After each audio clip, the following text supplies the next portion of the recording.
वयाच्या अवघ्या 22 वर्षात नर्मदा परिक्रमा पूर्ण करून शांभव आसाराम ससे यांनी तरुणाईसमोर आदर्श निर्माण केला असल्याचं प्रतिपादन ज्ञानाई वारकरी शिक्षण संस्थेचे प्रमुख हरिभक्तपरायण विश्वर महाराज कदम यांनी केलंय।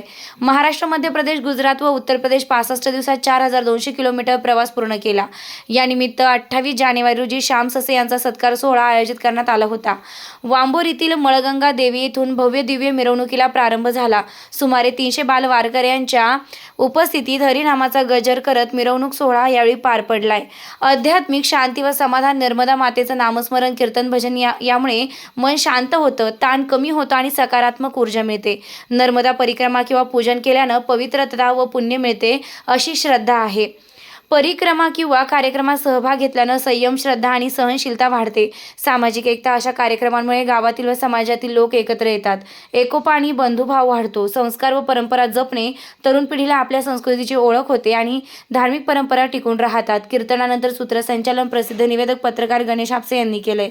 श्याम ससे यांचा उपस्थित सर्वांनी सन्मान केलाय। शेवटी उद्योजक शंकर कदम यांनी सर्वांचे आभार मानलेत।